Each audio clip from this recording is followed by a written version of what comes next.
welcome everyone. Happy New Year. Thank you for joining our January 2026 Zeek Community Call, first of the year. Very exciting.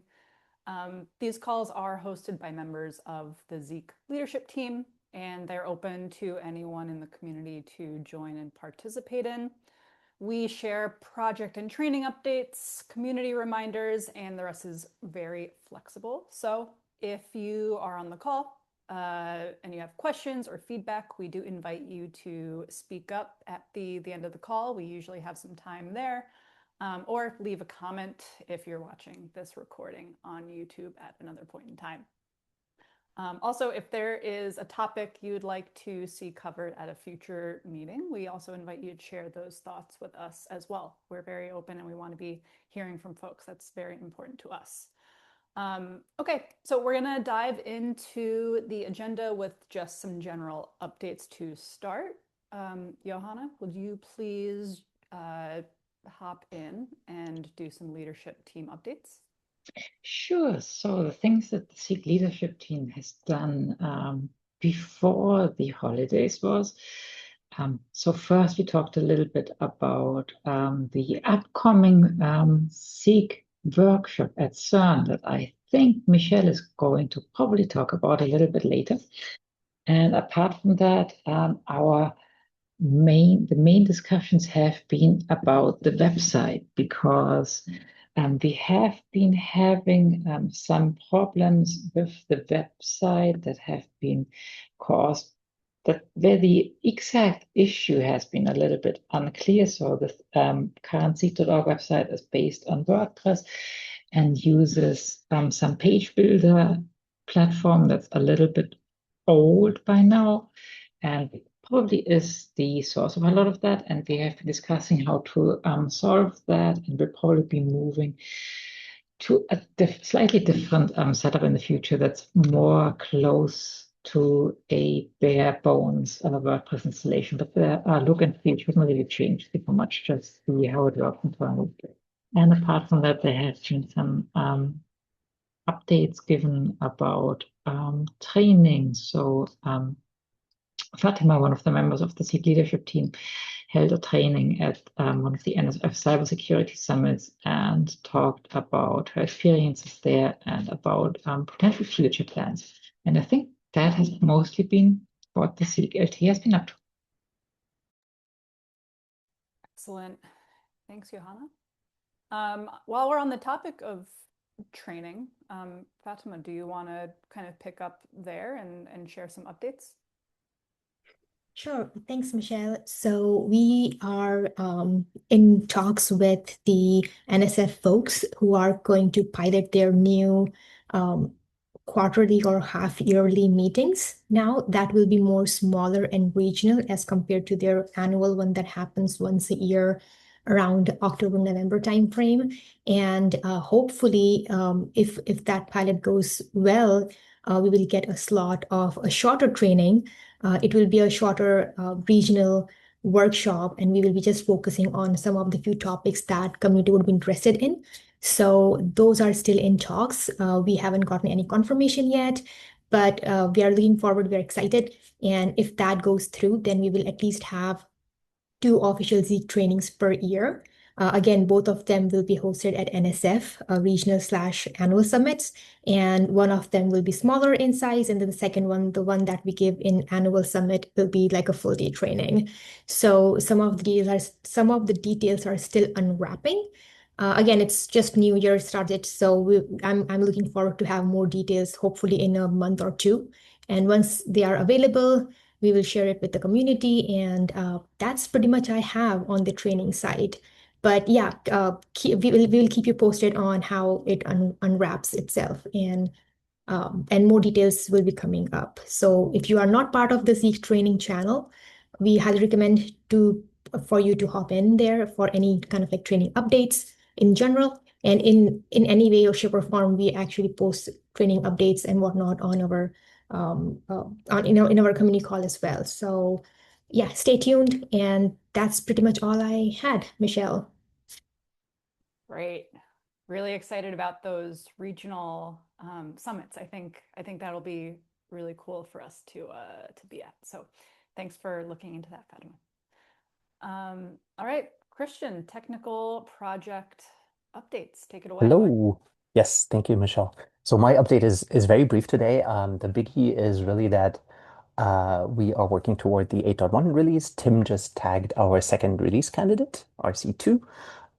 And so my main agenda item here today is really to encourage folks to try it out and send feedback. I think we've talked about this several times in the past, but keep in mind that this is a biggie. The release is really introducing for the first time ZeroMQ by default as our cluster backend. So for the folks who, deploy a cluster via Zeek control, you should now be running on ZeroMQ by default. So basically, we just ask that you try that out and keep an eye out for any unexpected behavior, any differences, any performance differences, sort of very much as usual. If all goes well, we are planning to release early next week. We'll see how that comes together. It really depends on any additional feedback that might be coming in at this point. We're also hoping to reach out to our testing group explicitly regarding this. So for the folks who are watching this and are in our testing group, get on it and please get us some feedback. We rely on you. But yeah, it's looking really good so far. So we're optimistic. And yeah, that's really all I have today. Thank you, Michelle. Great. And next month's community call, I feel like will be a little meatier. Yeah. With Yeah, all of much to cover. updates in the release. Cool. I'm looking forward to it. All right.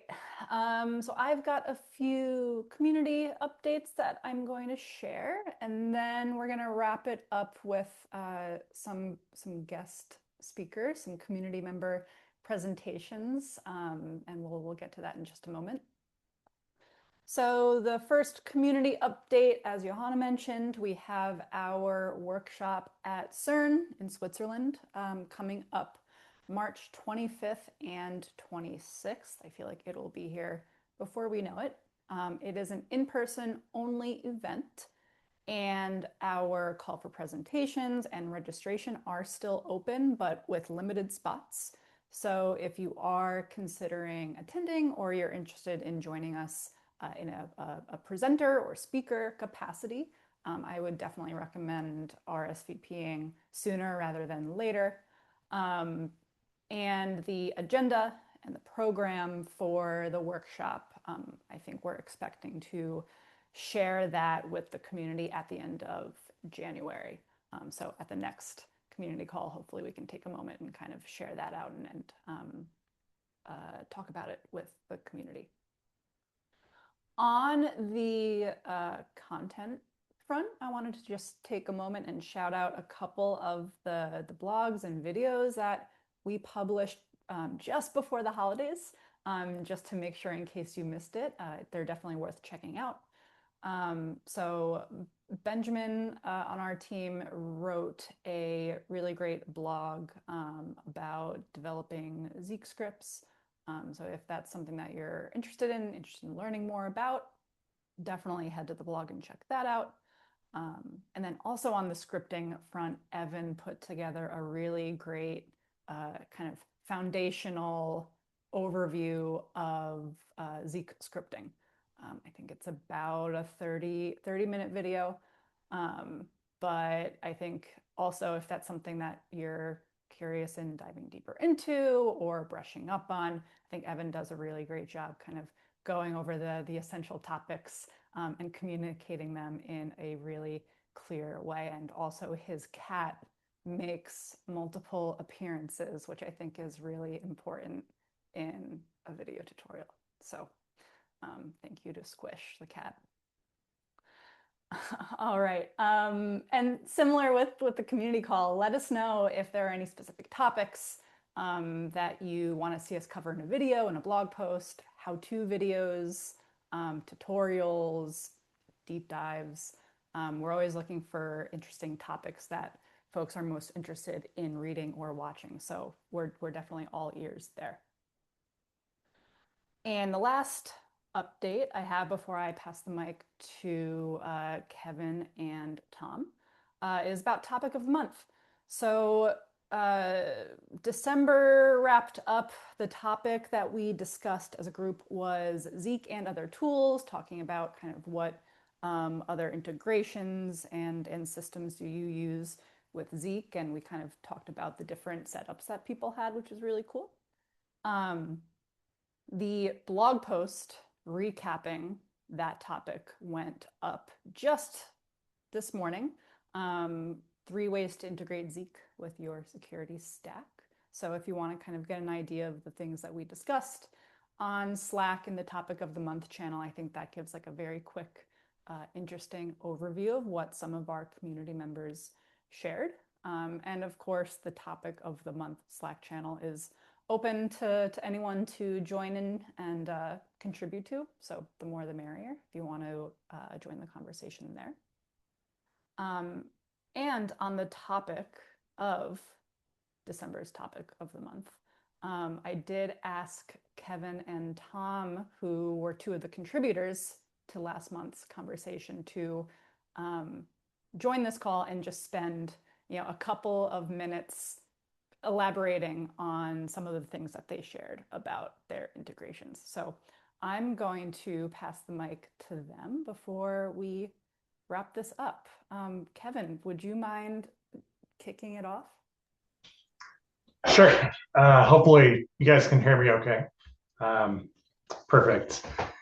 So yeah, well, I want to preface that real quick with saying I really appreciate the topics of the month. I think that helps just pull out some things that we hadn't normally thought of. But with that, we were talking about kind of how we're using some of our Zeek logs and where they're going. We do primarily use Security Onion in our environment, and of course that's everything there is logging over to Elastic, and then it alerts there. It's also coupled with Suricata. We do also ship our Suricata events over to our primary SIM, which is Azure Sentinel, and we're trying to get to a point where eventually we can also pipe over our Zeek logs. It's just been kind of a slow roll with everything else going on, and of course, no surprise with Microsoft and cost. So something we have to sort of factor in there, but we do with that. We do a lot of our threat hunting out of Security Onion primarily, just because there's a really good kind of pivot point between looking at both an alert in Suricata and also the more sort of log-rich information that you don't get with that from Zeek itself, out of Suricata, I mean. And with that, we've also found some really interesting use cases. The big one being obviously the threat hunting component, but being able to quickly pivot and get information around a Suricata alert is kind of a given with the community ID that gets passed between the two. But we find that we're also able to answer a lot of questions on the network troubleshooting front that may not always be available to some of our network teams. I think everyone here is well aware of just all the pain points you can get with logging out of networking versus Zeek itself. It's right there. So we use it a lot with that. We're really able to answer some of those things that others may not be able to quickly get to. As far as the kind of touching back real quick on the Suricata piece, that's really convenient for us because our analysts get those alerts, and as you know, there's not always a ton of context in those. So being able to say, hey, I've got that, let me go, I'm gonna then kind of move over to Security Onion and sort of look at those Zeek logs to really paint the larger picture of what's happening. As where before, popping up an alert only gives so much context. So those two are what we really use those together. Then it kind of gives that a sort of unified view of what's happening. And then of course you're still keeping things on the Sentinel front. Maybe we'll move over there at some point soon. We've got all that enrichment, but we also like to use Zeek, and I really use it heavily for this, is catching misconfigurations in our environment is a big one. And I don't know that that's used by a lot of people. I'm sure it probably is, but I don't hear it as much, of saying, oh, I've noticed that you've got a firewall rule that is doing X, Y, and Z when maybe it shouldn't. So why am I seeing that sort of traffic go where it's not supposed to, or flow improperly to a route where maybe it doesn't matter? Those are good ones, because again, if you're just looking, our network team is focused on keeping the network up and running, which is great. But we also want to partner with them to make sure that we're not putting ourselves in a bad position by any means. So it's really good to just hand over that data and say, hey, this is what we're seeing. And again, really helps with like those calls of troubleshooting, or why isn't this working the way it should be. I think some of the challenges that we face, the biggest one I've always had a struggle with is the adoption of it. We're getting all this like very rich logging you're not getting out of a lot of other tools, and being able to sort of showcase that and say, hey, this is what's available to us. We can see all of these different components. We don't have to throw another tool at it.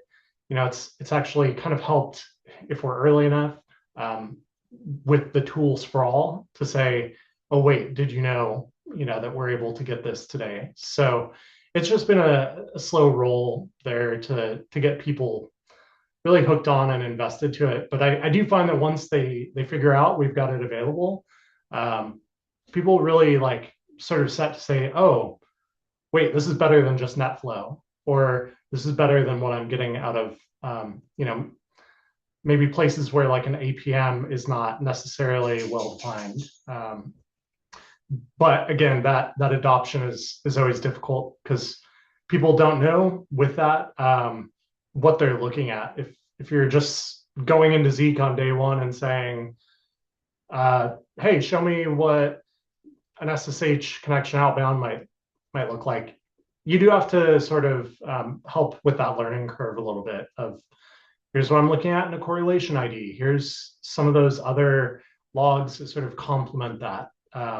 Yeah, you can get sort of quick answers, but knowing sort of a larger picture is always important. And then I think with that, some of our, I think a lot of analysts understand how to write a Suricata alert a lot easier than a Zeek script. I know how much data you can get out of a Zeek script, and that's you can do so much. But if an analyst were just to go in and say like, oh, hey, I know this is a very quick syntax and deploy, they're going to kind of get what they need right then and there.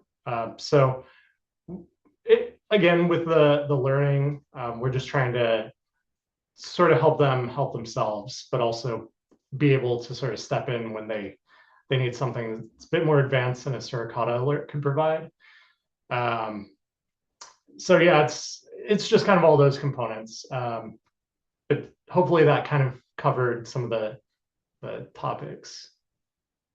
Yeah, Kevin, I think that was perfect. Good. Thank you again for taking the time to hop in and share that, and also thank you for the nice feedback about the topic of the month stuff. It's been really cool to see people jump in and join that conversation. So yeah, absolutely, thank you. Yeah, of course. All right, Tom, you're up. Let's hear more about kind of your setup and the tools and the integrations that you're using. Yeah, thanks, Michelle, and thanks for corralling the cats into this Zoom session. This is awesome, and Kevin, that was really interesting. There's a few parallels there. So Michelle was nice enough to share with me a few questions and some guidance before this, so I'll just kind of rattle this stuff off. our history around Zeek is a little bit odd, and I'll just provide some quick background. It might make more sense. The federal government, I'm in Canada, up north, where we live in igloos 24/7. It's true. But yeah, so the federal government had a program a few years back where they were distributing Zeek boxes to institutions across the country. And that data was being collected and used for all kinds of purposes, both by the institutions and by the federal organizations involved. So we inherited that box, or I inherited that box. And we already had a platform of tools set up. And so it was kind of like drinking from the fire hose. Here's a straight Zeek thing. Let's get it into that environment. So the tools we had, we made a few changes, but we were basically using Vector for shipping the logs. Bento is another open source product that we use for kind of modifying data in that stream of data, or modifying the event fields. We use Red Panda, which is a Kafka clone, and then we have a number of modules, we call them, but they're basically small Python and Rust built applications performing some intensive, let's say, analysis. And then we use OpenSearch to try and get that data into the hands of our analysts. That's kind of the end goal for us, is to perform the heavy lifting for the analysts so they can do their threat hunting and look for problems in our systems. When we got the box, so I work at a university, and if you want to get let's say folks motivated in a university, talking about boring things like threat hunting isn't really as exciting as if you talk about things like I don't know, some of the buzz terms. I'm sure, I don't know if you folks have heard of this thing called AI. So if you mention that, you can tend to get people very motivated quickly. So we had to throw AI into the mix early on. And since Zeek is such a big fire hose of data, that was very well structured. Compared to, say, trying to pull data from an Apache web server or a mail server and figure out some way of mixing that all together, Zeek is nice and structured. And if you're looking for feature sets in AI, and I'm no AI expert, but that got them very, very excited. So that's one of the areas we're trying to explore, is pushing that data into various AI pieces that can then look for bad things or good things. So yeah, I already mentioned this, but we use Zeek for tracking threats. We're trying to pivot more to a proactive stance.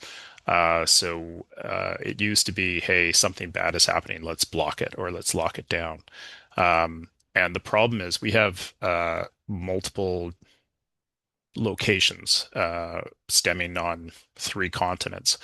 So that approach isn't always the best when threat actors can move faster than we can.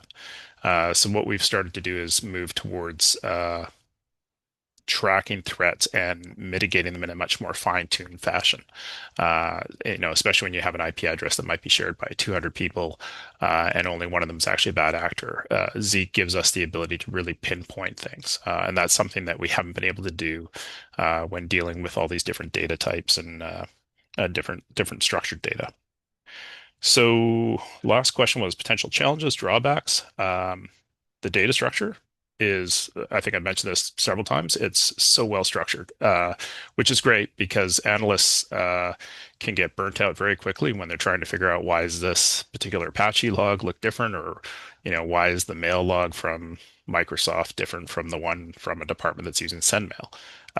When you layer Zeek in, it's beautiful. We pass around the cheat sheet from, I think it's Corelight, constantly. And if you have a brand new analyst out the door, they look at that cheat sheet and you can just see the light bulb go off. And, that's when their coffee intake goes from 12 cups down to about 1 cup per day. So that's a good thing. The amount of data. It's a constant challenge. It's a fire hose.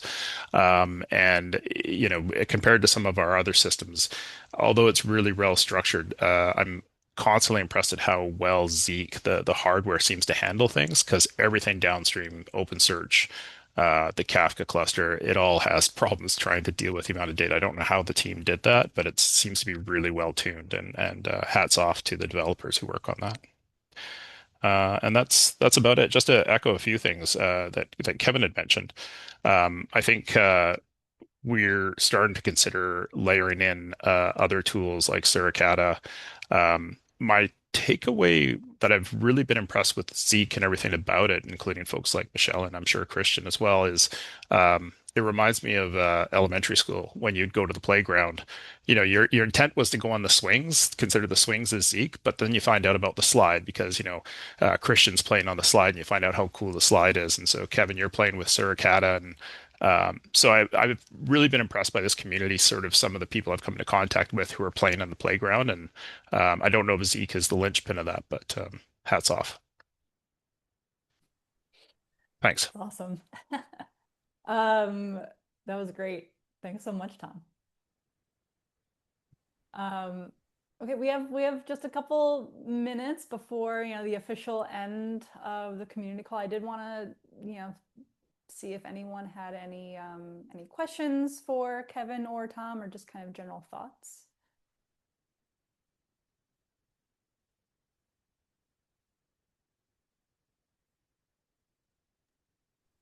I do have one thing if nobody else has any questions, and it goes back to I think both of those talks. These were both fantastic, by the way. So thank you guys so much for doing this. It's like I'll see you guys on the swing. This is fantastic. um, how to frame this? So community ID just came up a couple minutes ago, and I just wanted to flag that lately on the Zeek side, we've been doing a bunch of work on how to think about the granularity of endpoints in flows. So, virtualizing our flow tuple notion, like whether to include VLAN tags, whether not to, and what that means for the rest of scripts. And I just wanted to take a moment to basically encourage you guys, if you look at your data and you find sort of imprecisions or surprises at that level, please by all means come and flag them for us, because we're basically considering that space pretty broadly, including tunnel connections, what it means for something like community ID to identify a flow. Like, are we all talking across tools about the same granularity of those things? So it's just sort of a big topic that sort of keeps coming up right now, that we're sort of trying to wrap our heads around. And if you have any sort of observations there for things that would be handy to have on by default, off by default, all of that stuff would be really useful for us to know. So other than that, thanks again. This was fantastic. Something that kind of comes to mind there is as we move more into our like, this is such corporate speak, as we move into our journey of zero trust,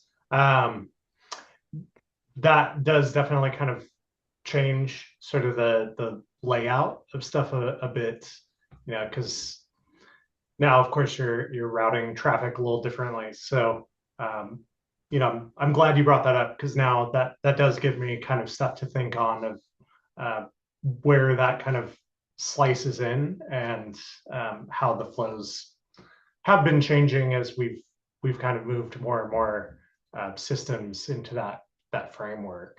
So I'll keep an eye on that. Perfect. Thank you, Kevin. Cool.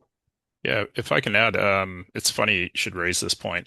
So we relied heavily on our network management team, who are great folks, but incredibly cranky.